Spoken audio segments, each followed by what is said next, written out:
we are headed to the finale, which is the last topic for the evening. The topic is construction of large dams in the Himalayan region is essential for development of power, flood control, and irrigation networks, and hence they must be permitted. For this, the first contestant, Anirvind Srivatsan from PS Senior Secondary School, Mylapore, Chennai, will speak for the motion. Am I audible, ma'am? Am I visible? Yes. Yes. Okay. One second, ma'am. Good evening, everyone. A poor farmer living with their family in the Himalayas is barely making ends meet. To boost their income, they turn to growing cash crops like all the nearby farmers. But these new crops require more water than their borewells can provide, especially when electricity is scarce and borewells cannot work half the time. If the government disallows dams, one bad monsoon will destroy their livelihood and force their family to starve to death. A large proportion of the local Himalayan population share the same occupation and will share the same fate, but not if we build dams. Sure, dams have their disadvantages. They displace people, they harm the ecosystem in the short term due to deforestation. It has been theorized that they may exacerbate flooding in the Himalayas, which is a big problem. But they have several benefits that in the long run outweigh these short-term drawbacks. Firstly, benefit to the people. Dams provide irrigation to assist a large proportion of the population who are farmers. There'll be no more erratic and frequent power cuts and no more electricity shortage. So the farmers can use their equipment better and children can study for longer with artificial lighting. Dams create jobs for the unemployed of the region. They both during the building phase and the maintenance phase. Many farmers of the region hold only smaller land holdings. And these land holdings are not very cultivable either. So when dams are built, the people who are displaced will be given much more cultivable, better lands downriver, and the people who stay, their lands will cultivability will improve because their irrigation improves. Secondly, benefit to the environment. Hydroelectricity is the most efficient alternate source of energy that we currently have. The main source we use is burning of fossil fuels, which is obviously not sustainable because fossil fuels are finite, they cause pollution, global warming, and even more floods. Dams help us make hydroelectricity, which is the cleanest and most useful source of energy in this region because solar is not viable because one side of the mountain receives sunlight for only half the day. Nuclear produces waste, and wind also requires deforestation without giving irrigation and flood mitigation. So on to flood mitigation. Dams regulate the flow of rivers, so they mitigate flooding. So currently dams are not built for flood mitigation. They're built only for energy and water storage. But our focus should shift to flood mitigation, earthquake proofing. And for this, only 50% of the dams should be, of the reservoirs of the dam should be kept empty before the monsoon season, otherwise to hold the water that would otherwise spill out. Larger dams are obviously better for this. Since large dams provide so much to the Himalayan region that is essential for survival and sustainability, I'm confident in saying that the region will be dammed if not for large dams. Thank you.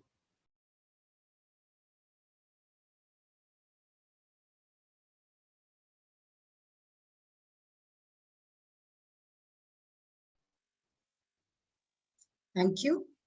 We now have Vishnumaya Deepak Chandran from GEMS Modern Academy, Dubai. Hi, am I audible and visible? Yes. Just can I have a second to just set up my timer? Can I begin? Yes, please. How is it possible that the most intellectual creature to ever walk the planet Earth is destroying its only home?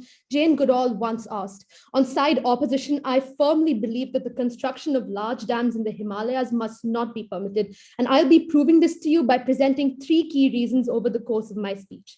Firstly, the environmental impact of these and the ignorance to risks involved in these dam projects. Now, while these Himalayan dam projects have very often been labeled as green and eco-friendly, they have actually been anything but, right from inserting explosives into holes in the ground to remove mountain rock to the destruction of over 13,000 hectares of forest land by 2019. These projects have ignored environmental risks in the search of short-term financial development. The Himalayas, being the youngest and the most seismically unstable mountains, are very fragile ecosystems prone to sudden shifts if the system is tampered with.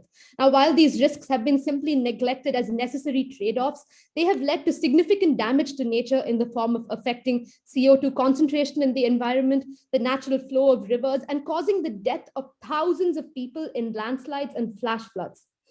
Secondly, the impact of this on local communities in terms of displacement. Now, we have local communities who have built their homes in this region for thousands of years, and they are being forced to move and give up their livelihood without any form of compensation.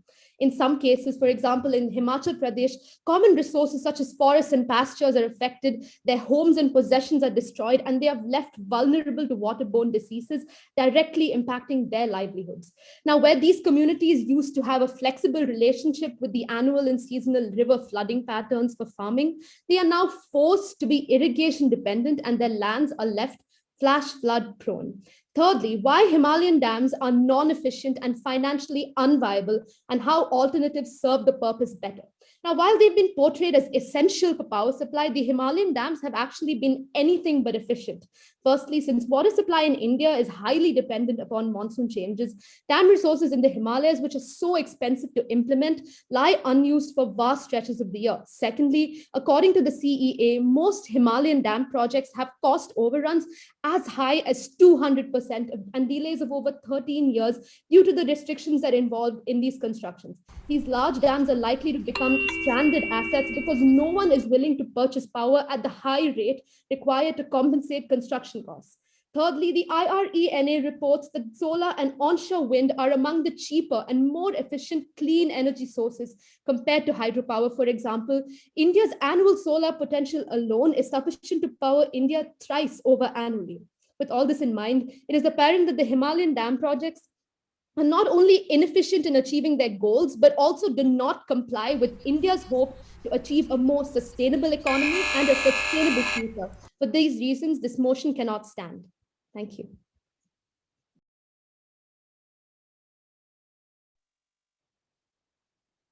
Thank you. We now move to Narumanchi Kumari Sai Shriya, who will be speaking for the topic and is from Santa Maria International School, Hyderabad. Ma'am, am I visible and audible? Yes. Okay, can I start? Yes, please. Good evening to the teachers, the judges, and my fellow opponents. My name is Narumanchi Kumari Sai Shriya, speaking for the topic. This fine evening, I would like to start my speech off by stating why dams are important and why they should be built in the first place. Dams are important because they provide water for domestic, industry, and irrigation purposes. Dams often also provide hydroelectric power production and river navigation, which is useful for bulky goods during natural disasters and helpful in defense. Building dams would reduce floods in the region, which helps many people, especially those who live in low-lying areas. Dams protect the environment by trapping hazardous materials in water and capturing sediment that could contain harmful and toxic substances. They have mine tailing impoundment, which help facilitate the processing of minerals in an environmentally friendly way. One of the best places for building dams is in a narrow part of a deep river valley. The valley sides can then act as natural walls. Himalayan mountains, which store vast amounts of water and with their high slopes and fast moving rivers, present a huge potential for generating hydropower. India, Nepal, and Bhutan have been facing an increasing challenges of meeting their rising electricity and energy needs of hydropower dams in the Himalayas are being proposed as solutions to meet a considerable part of these requirements. I am sure everyone here knows about the tragedy that had happened in Uttarakhand back in 2013. There was a flood which had taken the lives of over 5,000 people. However, according to S.D. Dubey, the former chairman of India's Central Electricity Authority, if it weren't for the Tehri Dam, the impact of the flood would have been way more devastating. To conclude my speech, I would like to state that dams are sources of clean power, can help in grid balancing, and can reduce the impact of floods. Thank you.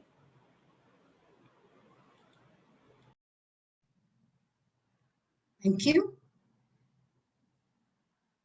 We have Simran Beenu from GEMS New Millennium School, Dubai, who will be speaking against the motion. Am I audible and visible? Simran, if you could be a little more audible, it will be nicer. Can you hear me? Yes, please. Thank you. Okay, fine. Just, Simran, may I just interject for a second? Participants, please understand that the rebuttal timing is given after the 30 seconds of the last speaker. We still have about 6 more speakers to go. So while you're queuing up, it's not required at this point of time. Thank you. Simran, I'm sorry for this, but please continue now. The Hindu Kush Himalayas is a region very rich in globally significant biodiversity and is a potential location for large hydropower development projects. But what we tend to ignore is that these projects may disturb or destroy the habitats of several terrestrial plant and animal species. Good evening, dear adjudicators and my worthy opponents. I am Simran Binu, and I strongly oppose the motion at hand. Melting snow and retreating glaciers in a region, parts of which are warming up at 3 times the global average, will drastically change the seasonal flow of Asia's major rivers. More intense rainfalls, periods of prolonged drought are predicted, and it will wreak havoc for the hydropower stations. Additionally, water withdrawals due to massive dam building activity would seriously undermine fish survival, diversity, fragment habitats, and limit fish migration in these rivers, leaving long-term consequences for the livelihoods of fishermen. Almost 90% of the Himalayan valleys would be affected by dam building, and 27 of these dams would affect dense forests with unique biodiversity. Dam-related activities will submerge and destroy about 170,000 hectares of forests. The dam density in Himalaya is likely to be about 62 times greater than the current global average, which would result in deforestation and the extinction of 22 flowering plants and 7 vertebrate species. The history of dams comes with a long list of disasters. In 1975, the Banqua Dam in China's Henan region gave away, releasing a deluge of water that devastated everything in its path, killing an estimated 250,000 people. Large dams are not only vulnerable to disasters, they also contribute to them. In areas of Himalayas where dams are built, cracks emerge open, landslides increase, slopes become unstable, springs, water resources dry up nearby. The 2013 flash floods in the Indian Himalayan state of Uttarakhand is a pure example of this. Dams have harmed our wildlife and made our rivers less useful for recreation. These are the wise words of Stephen Ambrose. I would like to conclude by highlighting that construction of large dams in the Himalayan region is not essential for the development of power, for flood control and irrigation networks, and hence they must not be permitted under any circumstance. Thank you. Thank you. I now invite Surya Prakash from Dharini International School, Tenkasi. Surya will be speaking for the motion. Surya Prakash? Surya Prakash. We'll now move on to the next speaker. Judges, please note that all markings for Surya Prakash have to be adjudged as nil or 0. Moving on to the next contestant is Varij SP from Sunrise English Private School, Abu Dhabi. who will be speaking against the motion. Yes, ma'am. Am I audible? Yes. Okay, ma'am. I'll be starting right now. Good evening, everyone, respected judges and my dear friends. Thank you for this opportunity. This is actually a very great honor for me. So I'll be standing against the topic for the construction of dams in the Himalayan region. So the Himalayan region consists of 12 states. Let's remember that. So, as the previous affirmative speakers have said, the advantages of constructing dams. But let us now look at the cons. Let us just investigate deeply at the cons of what happens when we build dams. The first major problem that comes when the construction of dams is displacement of the people. A large number of people have to find satisfactory rehabilitation. When you're constructing a dam, you have to sacrifice land. You can't just build a land. You can't just build a dam in a flat land. You need to sacrifice biodiversity, the ecosystem, also the people. So when you're constructing a dam, at least 15 lakh people have to be displaced since it's a big dam. The next problem that comes is the ecosystem. As large areas of ecosystem have been sacrificed, they sit underwater. They rot underwater under anaerobic conditions. This is one of the main causes of methane. They give rise to a lot of methane, which is a greenhouse gas. With already enough global warming, it just adds up. The next problem it comes is the agriculture. When you build a dam, you have to seek the current locations, especially in the Himalayan regions. It's very tough as it is very hilly regions. Let us look at a case. The construction of the Tehri Dam. Tehri was a small town. It was an old town in the princely state of the Tehri Garhwal. When the construction of the dam started, it initially broke out with conflicts and controversies, as it would result in the displacement of many people. On August 2nd, at around 10:35 p.m., they found the landmass next to the dam collapsed. 30 lives were lost, several injured. Reason was that flood broke out next to the Tehri Dam and it was causing the build broke out. Let's look at another reason, the Uttarakhand case. Since 2000, Uttarakhand, where the Ganga originates, has been on a drive as it was the major source for hydroelectricity. To date, at least 40 hydel power plants were built and several lives have been lost during the construction of these 40 dams. It initially had been built on very weak and unstable soil, but what did the government do? They proceeded with the plan, and it resulted in the loss of several lives. The dam was supposed to stop water, but it actually caused floods. It broke out.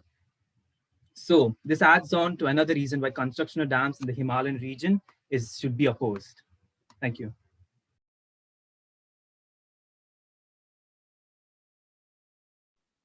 Thank you. We now move to Tanya Maheshwari, who will be speaking for the motion and is from Abu Dhabi Indian School, Branch 1, Al Watba. Am I audible and visible? Yes. Okay, I'll start now. A very warm good evening to my fellow speakers, my worthy opponent and the chair. Today I, Tanya Maheshwari, will speak for the motion of construction of dams in the Himalayan region. According to Jawaharlal Nehru, dams are India's newest temples. And isn't it? Dams provide a range of economic, environmental, and social benefits, including recreation, flood control, hydroelectric power, money, waste management, river navigation, and wildlife habitat, and a lot more. But from a purely hydrological point of view, storage and water distribution of a great amount of water that flows in the Himalayan rivers due to the monsoon reasons provide water, ecosystem services, and livelihoods to a quarter of the world's population, and especially the drier parts of the Ganga-Brahmaputra plain. In the last 3 decades, remarkable economic and population growth has had considerable impact on the India's water demand, which is expected to be 843 BCM by 2025. This is one of the highest among all the continents. These various diverse interests have generated a view of inevitability of big dams on the Himalayan rivers. A few smaller projects have already been completed and several larger ones have been planned in the Himalayan catchments of the northern tributaries in Gangas and Brahmaputra. Well, due to geopolitical, ecological, and several social reasons, the construction of dams is quite a debatable topic. But in my opinion, these problems can be resolved, if not entirely, at least to a great extent. I believe that building large dams is acceptable as long as there's ample of water supplies, plentiful government funds, and as long as the environmentalists and indigenous people have limited influence. This will require proper implementation of plans, from choosing the strategic location to properly replacement of flora and fauna of that area, along with rehabilitation of the people living nearby. Again, the path is difficult, but it is not impossible. A spirit of caution wedded to the environmental impact assessments with more teeth, better coordinated between the federal and state levels, would help to avoid the most flagrant environmental risks. The government of India has already passed numerous laws to solve all these above problems. Adding to that, amongst the growing needs and near depleted resources, hydroelectricity provides a clean energy. It's renewable and has low maintenance compared to the other electricity sources. Ladies and gentlemen, in short, dams can be described as the panacea for the poverty and development in the Himalayan regions. Thank you. Thank you, Tanya. B. Vaishnavi from Sancta Maria International School, Hyderabad, will be speaking against the motion. Am I audible? Yes, but if you can align your camera, it will be even better. I'm using my iPad. I think it would be Okay, okay, no problem. 1 second. Sure. Am I? Yeah, better. Is it okay? Yes. Okay. Yes.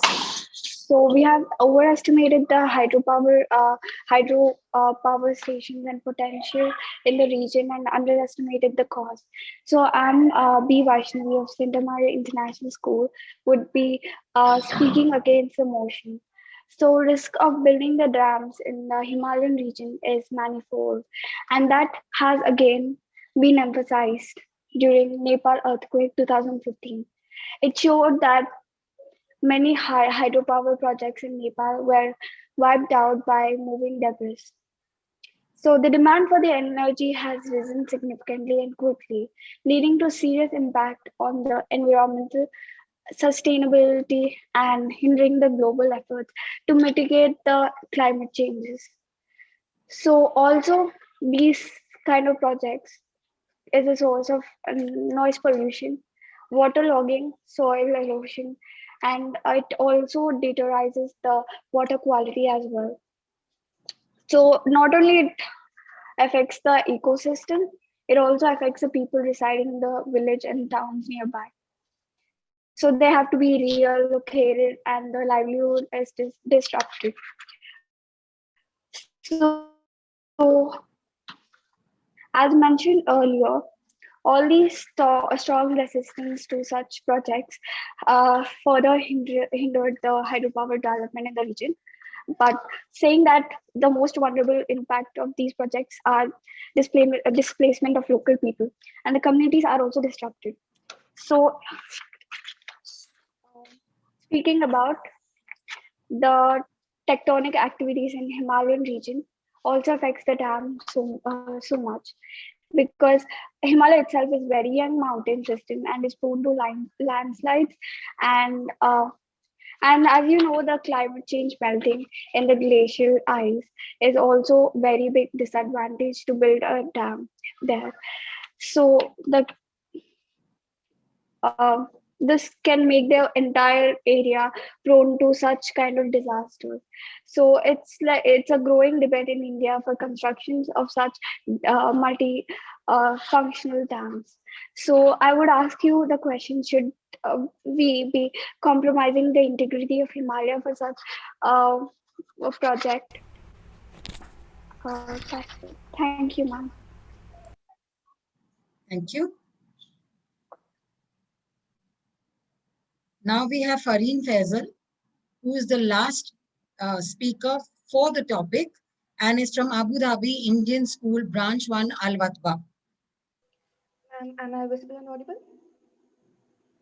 Little faint. Okay. Is it better now? Hello? Ma'am, am I? Yeah. Better? You're a little mild. Can you speak into the mic? Am I Yeah, Audible perfect. now? Yes, okay. Yeah, perfect. Thank you. Yes, I'll start. Good afternoon, respected judges and dear audience. My name is Farheen Faisal, and I stand strongly supporting the construction of large dams in the Himalayan region in today's motion. What makes a dam good? Laura Wisland, a senior energy analyst from the Union of Concerned Scientists, answers this question, and I quote: a large dam that creates ways for fish passage and releases water with a flow cycle that mimics the natural flow cycle could end up having much fewer environmental impacts. And I would also like to point out how we can overcome other cons of constructing dams to ensure better utilization of resources by efficient policies and implementations by the government. As my first argument, I'll be explaining how construction of dams is of utmost importance for development of power and sustainable energy sources in North and Northeastern India. But before that, I would like to briefly explain the working of a hydroelectric power plant. A working dam stores water in a reservoir. Water released from the reservoir flows through a turbine, spinning it, which in turn activates a generator to produce electricity. It is the most sustainable and cleanest source of energy with the least amount of carbon footprints, and the Himalayan region hold high potential to utilize hydroelectricity, thus making it the most pragmatic choice of energy for the region. This can be further seen with the establishment of the Rampur hydropower project in the state of Himachal Pradesh. It has also brought development to local mountain communities, and only 30 acres of private land was acquired, and the 29 families displaced were given land and fund for places of their choosing. Bhutan, a great example of economic feasibility of this prospect, accounts for 97% of all its commercial activities fueled by hydroelectricity. For a country with a comparatively way lesser per capita income than India, their installed hydropower capacity stand at an astounding 30,000 megawatts, which is considered technologically and economically highly feasible. Proceeding with my second argument, I'll talk about how building of dams help with flood control. Dams are an important part of flood protection for any city. Perforated dam or flow-through dams are built solely for least in a regulated manner and even divert the water elsewhere for other uses. The Masudagawa Dam in Japan is a perforated dam cited by the UNDP to promote SDG number 11 Sustainable Cities and Communities. Moving on to my last argument for the day, dams help in irrigation due to the highly varying geographical topography, which generally makes it hard for the farmers of the Himalayan region, where the river flows at a lower elevation than the land to be irrigated. Hence, dams are used. Further, as in the case of the Aswan High Dam, construction of dams has also allowed farmers to cultivate hundreds of thousands of acres of formerly barren desert land. Hence, I would like to conclude by saying that dams will only have a positive environmental impact if the government implements cost-effective method following the model of Bhutan, ensure land and fund for people who get displaced, and construct dams which mimics the natural flow cycle of water, ultimately helping in achieving Sustainable Development Goal 6, 11, and 11. Thus, I strongly support the construction of dams in the Himalayan region and believes it must be permitted. Thank you.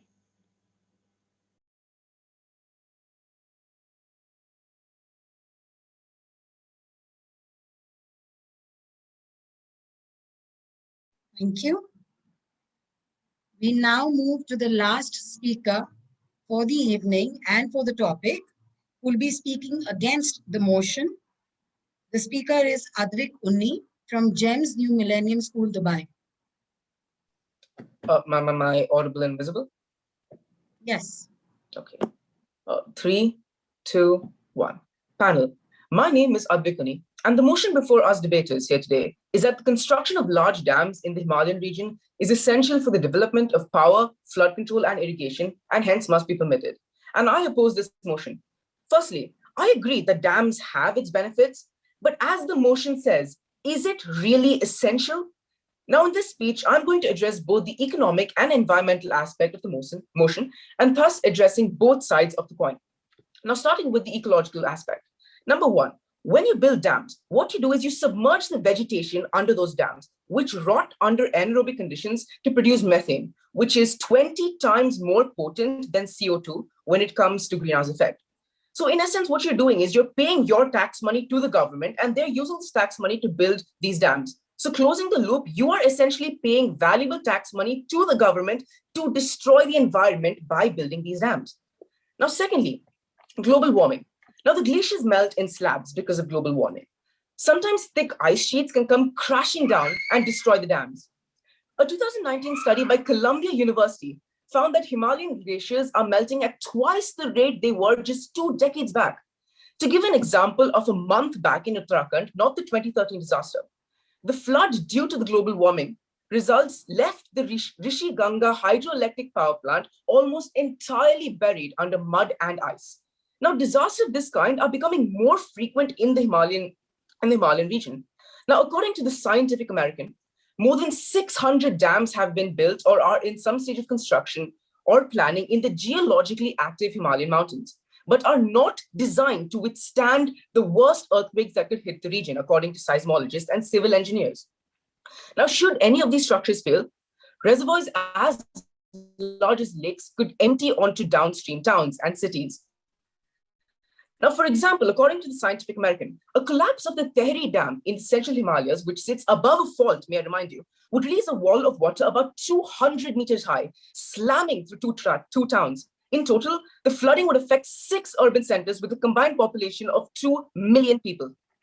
Now, more powerful earthquakes are indeed likely to strike the Himalayas in the coming decades, which the seismology models do show. So my question is, why build in these regions where the earth itself is unstable? Now, moving on to my economic aspect of things. Now, researchers at Oxford University reviewed 245 dams across the world. And what they found was that dams ran over 96% of their approved budget on average, with Brazil's Itaipu Dam suffering a 250% overrun. And the average time to build a dam was around 8.2 years. Now, my second point is, according to the Ministry of New and Renewable Energy, the combined wind and solar power generated is around 74,000 megawatts of power. And this is more power combined than the hydro plants, which are around 50,000 megawatts. Now, with the new innovations in solar energy, this number is undoubtedly going to increase, which can compensate for hydropower. So in conclusion, I strongly hope that you vote for our side of the house, given our ecological advantage and our economic advantage. Thank you. Thank you. In 30 seconds, we'll open this group for rebuttaling.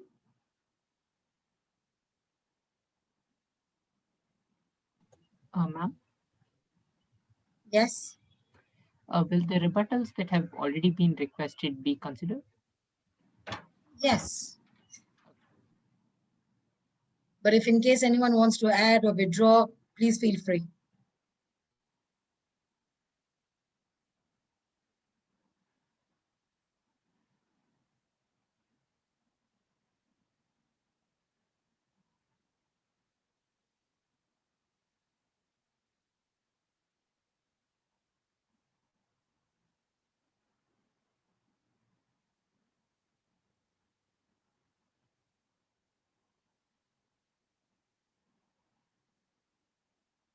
All right.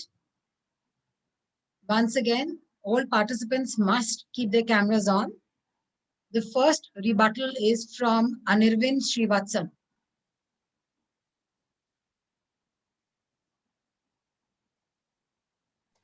Ma'am, it says the host has stopped my video, so I cannot turn it on. 1 second.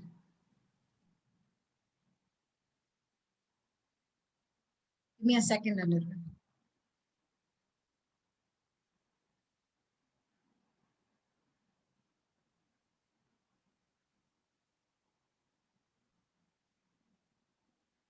All right, thanks. Yes. Go ahead. Okay, my question is to the first speaker of side opposition, Vishnu Maya. Considering that windmills require forested region to be cleared because they need space to be built, and solar panels on mountains work for only half the time compared to the usual due to being on one side of the mountain. How do these alternative green sources of energy work in the Himalayas?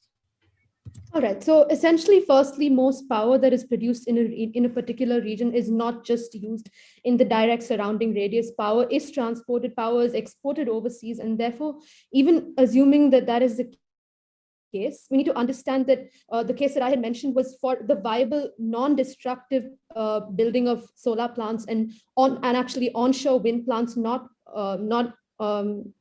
inshore wind plants, but rather offshore winds, which come in along the coast of the region. And therefore, even assuming that that is true, the solar plants that can be built in the viable region, assuming in terms of clean energy production, they are sufficient to provide for over 3 times of all of India's energy requirements, and they have also been proven to be far cleaner in terms of the work that goes into their construction, and therefore they are far better alternatives, even if they are not perfect. Thank you. We now move on to Vishnu Maya. My question was also actually to Anirvan, so. Anirvan, if you could come back. Yeah, so you had mentioned that these dam projects benefit locals by providing irrigation and electricity. Now, even assuming that these irrigation networks are the best solution, how do you justify the fact that most of these locals do not ever see the benefits from the power itself, since most of it goes towards exports, while leaving these locals as well as their crops vulnerable to death and destruction? So when there are more dams that are built, there'll be more power that's supplied. So obviously we can give more power to the locals. And since, as I said in my speech, a large proportion of the population is farmers, and farmers need irrigation. And currently they are exploiting the water table, which is highly monsoon dependent, and unlike the rivers, which are perennial rivers from glaciers. So the irrigation systems are better for the local population, which are farmers. All right, thank you. B. Vaishnavi, who is your question to? Shreya, the second speaker. Sure. Narumanchi Kumari Sai Shreya. Shreya, are you there? Yes, ma'am. So I wanna. You said that the dams are very important, but what would the main function of these dams would be? Okay, so to answer your question, the primary function of the dam's construction is to fill the gap in the natural reservoir line left by the stream channel.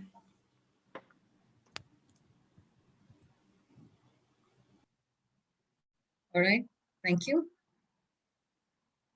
And now we move on to Advik. Yes, ma'am. My question is for the fourth speaker of team proposition. I don't really recall her name. Fourth speaker from the proposition, is it? Yes, ma'am. Is it Tanya? Tanya Maheshwari. Yes. Yes, ma'am. Yeah. So you stated the problems that could be solved by moving people and making fauna and all of that sort of stuff, right? Yeah. But how exactly are you going to do that, given that already places in India are already overcrowded and people are staying in slums and rural areas with less supply of electricity, water? And don't you think that doing this, moving the people away from their native places, moving people away, would strain the land and the economy because they won't have a place to live and they'll have to stay in slums or something? Well, I would like to answer. It's a very good question. Thank you for that. When you're talking about the Himalayan region, I know that that the population over there is very less compared to any other place in the entire country. And moving the people from there will not be a very big task, provided that there are many places that are still not inhabited in the country. And as long as you're telling that, yes, it will require a lot of time and money and effort to move all the flora and fauna, but it is possible. For example, I'll give you, let's talk about UAE itself. UAE has a lot of problem because UAE is a desert, okay?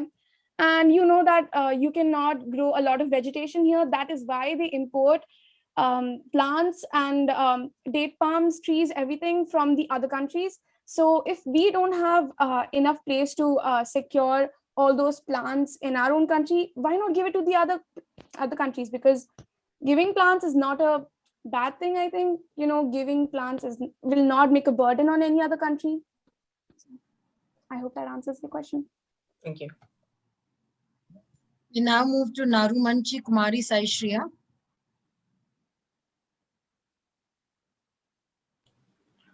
Ma'am, my question is for B. Vaishnavi. the fourth speaker from the against motion. Sir. Okay, so Vaishnavi, you said that so dams prevent floods and the Himalayan region is very prone to that. So how do you say that we can stop this? Like we have done a lot of deforestation happening in the past few years, and we can prevent it by afforestation as well. Because the dam is not only the only solution, because I feel that afforestation is a sustainable option that we can go for. I hope that answers. Yeah, thank you. Simran Binu? Yes, ma'am. My question is to Farheen. She's Yes. here. Yes. Okay. Hi, Farheen. So, don't you think you're completely, throughout your speech, you were mentioning about the fact that building dams is the essential, it's the only way to get hydropower, right? So, don't you think you're completely ignoring other aspects like solar or wind? Or, considering that they're way more effective than dams, why opt for something that's not the best? Actually, I would like to contradict your statement that solar is a better alternative since commercial. You see, the amount of energy that's produced from a dam is 30,000 megawatts. That's mentioned in my speech earlier. So, contrary to that, solar panels to produce such an amount of energy requires a lot of panels, and the materials that's used for making it and the cost that comes in establishing the solar panels takes up an even larger amount. And also, yeah, what was it? Can you ask the question again? Ma'am, is that allowed? Yeah, I just want you to repeat your question. That's it. Like, Oh, okay, fine. Yeah. So my question is that if you install solar and wind options, they're much more better and they're a more efficient option compared to dams. So why are you sticking to an option like dams, which is creating a lot of issues, and it is a huge risk at the end of the day. You're actually putting the lives of a lot of people staying in that region at risk if you look at it in one perspective. actually, while when you're placing or when you're establishing other alternatives for energy over there, such as wind turbines require displacement of people as well, and it needs a certain level of wind speed that's there throughout the year, that's maintained throughout the year in the Himalayan region for it to be established and functioning. Solar, as I said, the panels and stuff, it requires a larger cost. And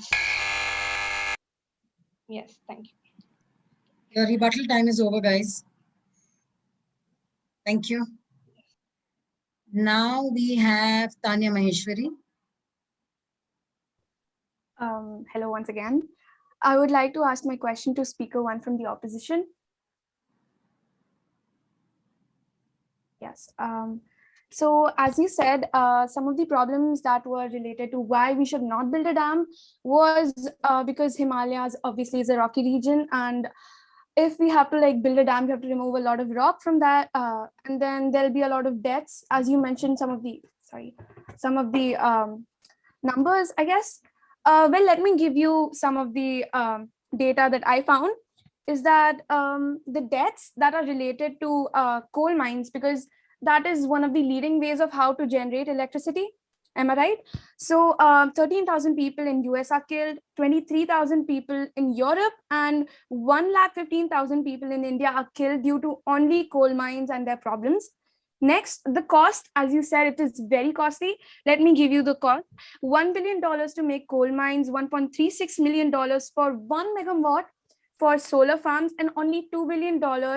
It's comparatively higher, but let's just keep it there. It's around the same place. And for a country like India, let's not go to the corruption part and where people have so much money. I think if we use that same money in the right purpose, India can go from a developing nation to a developed nation.